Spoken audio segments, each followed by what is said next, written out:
Et salut à toutes et à tous, c'est Antelva, je vous retrouve pour une nouvelle vidéo. Dans cette vidéo, qui est censée être une vidéo unboxing, on va voir les deux nouvelles espèces de fourmis que j'ai acquéries. Cette espèce qui est déjà dans un nid, donc c'est déjà une colonie, que j'ai acquérie sur le site Fourmibio, et cette espèce que j'ai acquérie sur le site Fourmihome, en sachant que cette espèce-là, personnellement, je ne l'ai jamais vue sur des chaînes YouTube francophones. Et on commence ça juste après le...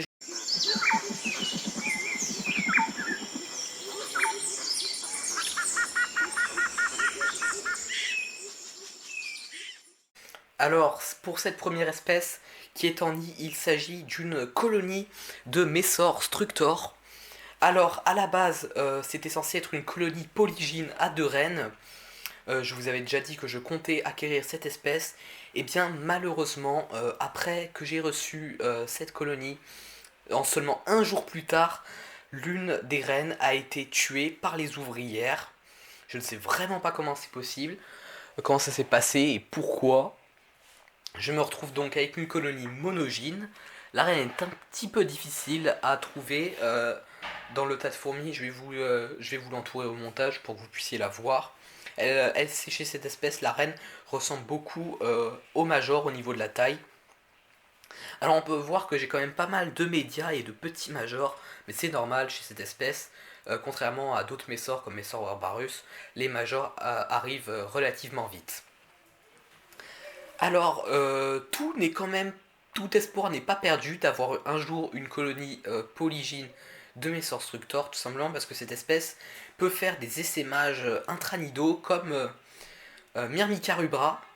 On m'a fait savoir qu'en fait il y avait peu de chances que ma colonie puisse en faire, tout simplement parce que vu qu'il n'y a qu'une seule reine, les sexués que pourront donner ma colonie quand elle sera mature ne pourront pas aller s'accoupler avec des sexués d'une autre reine et, ils ne se reproduisent pas en consanguinité. Alors, je ne sais pas si c'est vrai, je ne sais pas si c'est faux.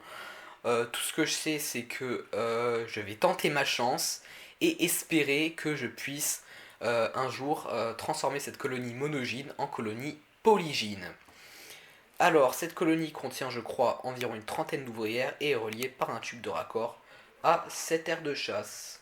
Voilà, c'est l'aire de chasse qui m'a beaucoup servi pour les Campodotus notamment.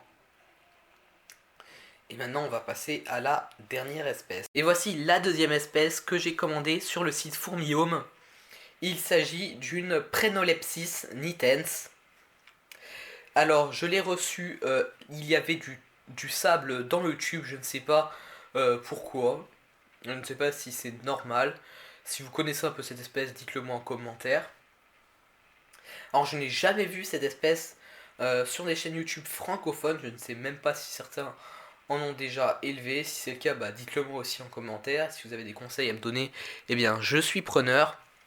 Pourquoi j'ai pris cette espèce? Tout simplement parce que les ouvrières sont capables de stocker de grandes quantités de liquide sucré dans leur abdomen, un peu comme les fourmis pot de miel, mais celle-là, c'est une espèce de fourmi de pot de miel en version européenne.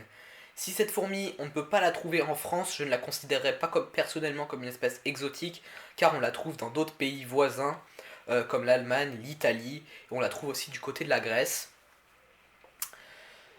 Sinon, que dire sur cette colonie? Comme d'habitude, Fourmihome m'a envoyé le tube vide avec un tube à remplir par la suite. Je ne sais pas où le focus se barre.